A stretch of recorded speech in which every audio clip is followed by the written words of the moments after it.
नमस्ते दोस्तों, आप सभी का स्वागत है हमारे यूट्यूब चैनल सिंप्लीफाई यूपीएससी और एमपीएससी में। आज देख रहे हैं हम एडिटोरियल द हिंदू का 28 नवंबर का एडिटोरियल। उसमें टॉपिक है, सब्जेक्ट है उसका रिस्ट्रक्चरिंग ऑफ सुप्रीम कोर्ट। तो दोस्तों, हमें पता है कि सुप्रीम कोर्ट जो है हमारा, वो उसके तीन जुरिडिक्शंस है: ओरिजिनल जुरिडिक्शन, अपीलेट जुरिडिक्शन और एडवाइजरी जुरिडिक्शन।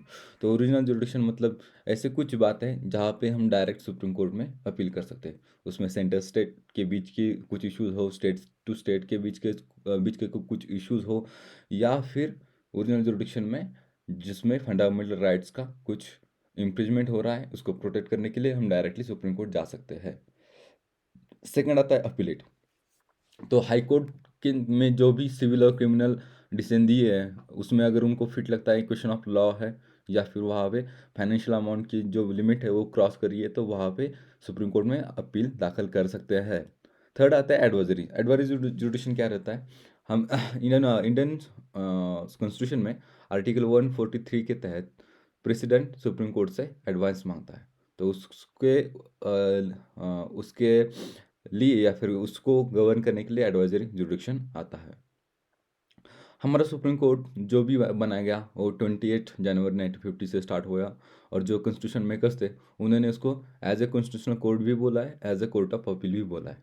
तो उसकी वजह से क्या हो रहा है, एज ए कॉन्स्टिट्यूशनल कोर्ट तो जो law of question of law रहता है या फिर जो कॉन्स्टिट्यूशनल मसले रहते हैं उसके लिए हम डायरेक्टली अपील करते हैं, लेकिन as a court of appeal होने के कारण सिंपल से सिंपल चीज़ों के लिए या फिर जो फ्रिवलेस मैटर है, पीआईएल है, उसके तहत हम डायरेक्ट अपील जो है सुप्रीम कोर्ट में दाखिल होती है। उसके कारण वहाँ पे केसेस का लोड बहुत बढ़ता है। आज की डेट पे देखें तो वहाँ पे सुप्रीम कोर्ट में कितने जजेस है? 34 जजेस है। और उतने उनके सामने कितने केसेस है? नियरली 80,000, 80,000 केसेस उनके सामने हैं। तो इतने सारे केसेस को डिसाइड करना 34 जजेस के लिए तो वो पॉसिबल ही नहीं है। उनका टाइम कंस्ट्रेंट और रिसोर्स कंस्ट्रेंट देखते ये पॉसिबल नहीं है। तभी तो सुप्रीम कोर्ट का रिस्ट्रक्चर की बात हमेशा आती है। अभी हमारे जो current chief justice of India DY Chandrachud ji है, उन्होंने भी अपना इंटेंट पब्लिक के सामने रखा है कि कॉन्स्टिट्यूशनल बेंचेस की स्ट्रेंथ बढ़ा के उसे permanent feature of the court बना देंगे। ये देखते हैं कि हाई कोर्ट कब इस्टेब्लिश हुआ। इंडिया में ब्रिटिश जो आए थे उन्होंने लीगल सिस्टम स्टार्ट कर दिया, और हाई कोर्ट होने के पहले हमें हमारे यहाँ पे तीन, मतलब बॉम्बे, मद्रास और कोलकाता में जो थे वो सुप्रीम कोर्ट थे। उस प्रेसिडेंसी के सुप्रीम कोर्ट थे। लेकिन 1860 act, Indian high court act के तहत उनको रिप्लेस कर दिया गया और उनको हाई कोर्ट का दर्जा दे दिया गया। फिर आता है 1935 एक्ट। 1935 एक्ट में फेडरल कोर्ट की एस्टेब्लिशमेंट की जाती है, फेडरल कोर्ट ऑफ इंडिया, जो अपीलेट कोर्ट का काम करता है। फिर आता है अपना इंडिपेंडेंस, और 28 जनवरी 1950 में सुप्रीम कोर्ट की एस्टेब्लिशमेंट की जाती है। तो अभी इतने सारे केसेस है और इतने कम जजेस है, तो उसका सोल्यूशन क्या है? जस्टिस एक्सेसिबिलिटी कैसे बढ़े, स्पीडी कैसे हो, तो उसके लिए क्या करना चाहिए? तो बहुत सारे लॉ कमीशन से उन्होंने भी रिपोर्ट दिया है कि नहीं भाई, सुप्रीम कोर्ट को डिवाइड करो, दो कोर्ट्स में डिवाइड करो। एक कोर्ट रहेगा अपील का काम करेगा, एक कॉन्स्टिट्यूशनल का काम करेगा। अपील कोर्ट में नेशनल कोर्ट ऑफ अपील रहेगा, जो सिर्फ अपील की केसेस देखेगा, जो हाई कोर्ट से अपील आ रहा है उनके लिए देखेगा। और जो कॉन्स्टिट्यूशनल कोर्ट है वो सिर्फ जो कॉन्स्टिट्यूशनल मसले हैं वही सिर्फ देखेगा। तो क्या होता है कि जो कॉन्स्टिट्यूशनल मैटर जो इंपॉर्टेंट है, जैसे कि आर्टिकल 370 का होता, जैसे कि जो फंडामेंटल राइट्स के रिलेशन में है, तो उनके बारे में ये काम करेगा। तो ये जो इम्पोर्टेंट मसले हैं उनके बारे में जल्दी से जल्दी डिसीजन हो पाएगा। और उसके साथ ही जो अपील बेंचेस हैं, ओरिजिनल अपील बेंचेस भी इस्टेब्लिश कर सकते हैं। 4 रीजन में अपील बेंचेस इस्टेब्लिश कर सकते हैं। नेक्स्ट आता है जो आर्टिकल आया था, तो ग्लोबल रिस्क के बारे में आया था, मल्टीपोलर डिसऑर्डर।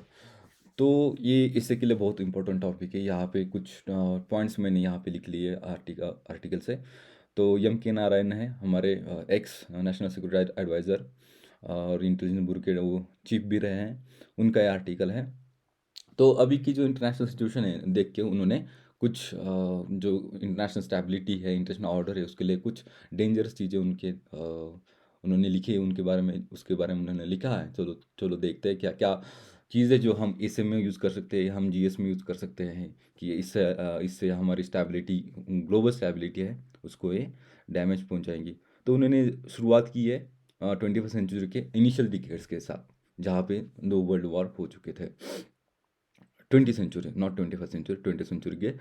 तो वहाँ पे क्या हो गया था कि जो हाई लेवल का पॉलिटिकल ऑर्डर था, उनकी इनकॉम्पिटेंसी की वजह से वहाँ पे वॉर हो गए थे। और आज उनका ऑब्जर्वेशन जो है, आज भी उनको वही सेम चीज़ें देखने के लिए मिल रही है।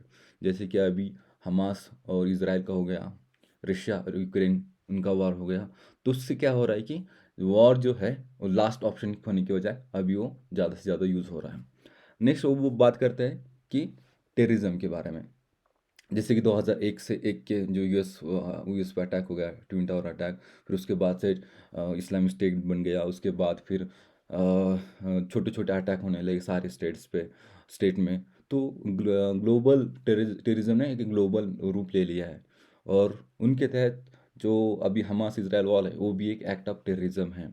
और वो उनका ये मानना है कि आगे जाके, मतलब ये हो सकता है कि क्योंकि अब यूएस ने अपनी naval power gulf of Oman की तरफ लगा दी है सारी, मेडिटेरेनियन सी से हटा के।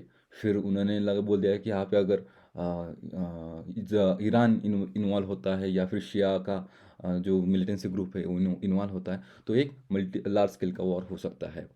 फिर उन्होंने नेक्स्ट जो ट्रिगर पॉइंट बताया था कि इंडो चाइना जो रीजन है, वहाँ पे भी हॉट हॉट टॉपिक या हॉट एरिया है, वो ट्रिगर पॉइंट है। यहाँ पे यूएस और चाइना ऑलरेडी कन्फ्रंटिंग सिचुएशंस है।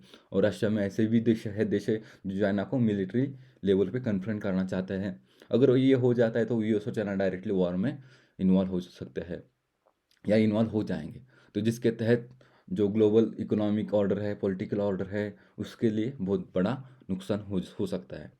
नेक्स्ट उन्होंने बताया चाइना का हेजेमनी। तो चाइना का हेजेमनी क्या है कि चाइना एक ग्लोबल जो वर्ल्ड ऑर्डर है डोमिनेटेड बाय यूएस, तो उसको चेंज करना चाहता है, उसको चैलेंज करता है। उस वर्ल्ड ऑर्डर को वो शिफ्ट करना चाहता है, उसमें उसका चाइना डोमिनेटेड वर्ल्ड ऑर्डर बनाना चाहता है। और यूएस की जो हेजिमोनी है, डोमिनेंस है, उसको कम करना चाहता है। नेक्स्ट उन्होंने रिस्क बताया टेक्नोलॉजी का। जैसे कि अभी टेक्नोलॉजी जो है, एआई टेक्नोलॉजी है और डीप फेक है। तो इसके तहत बहुत सारे नए इश्यूज आने वाले हैं। तो उन्होंने एआई का मिलिट्री में जो यूज़ हो रहा है, उसके बारे में उन्होंने कुछ कंसर्न्स बताए। मतलब जब एआई मिलिट्री में यूज़ हो जाएगा, तो एआई को फेल करने के लिए भी कुछ नए ऐसे इश्यूज, नए ऐसे टेक्निक्स आएंगे, जिसमें पॉइजनिंग, एआई पॉइजनिंग है, एआई बैकडोरिंग है। एआई पॉइजनिंग में क्या है कि एआई की मल्टी फंक्शन हो जाता है एआई। बैकडोरिंग है कि उसको अपना जो कैलकुलेशंस होती है एआई की जनरेटिव सिस्टम की, तो उसमें वो गड़बड़ हो जाती है।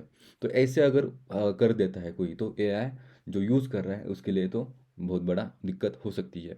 फिर डीप फेक टेक्नोलॉजी है। तो डीप फेक का अभी से हम इसका एक टेस्ट ले रहे हैं कि कैसे उसको मिसयूज़ किया जाता है। नेक्स्ट उन्होंने बताया कि जैसे कोरोना आया था 1919-20 में, तो वहाँ पे वर्ल्ड लेवल पे इपिडेमिक्स हो गया था।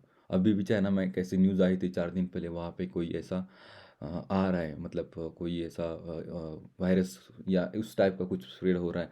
तो वर्ल्ड इपिडेमिक की रिस्क रिस्क आज भी यहाँ पे मौजूद है। नेक्स्ट आता है क्लाइमेट चेंज। जो क्लाइमेट चेंज जो है, मतलब 2 डिग्री सेल्सियस टारगेट जो है, हम बहुत ही जल्दी से उसे अचीव कर लेंगे, जो कि बहुत ही गंदी बात है। मतलब it is not a good thing. तो क्लाइमेट चेंज ही एक बड़ी रिस्क है, तो हम ऐसे में यूज़ कर सकते हैं। तो आप इस एज जो पॉइंट है उसको नोट कर दीजिए, उसको रिवाइज कर दीजिए। तो दोस्तों, आज का एडिटोरियल डिस्कशन यही खत्म होता है। तो मिलते हैं नेक्स्ट सेशन में। Thank you.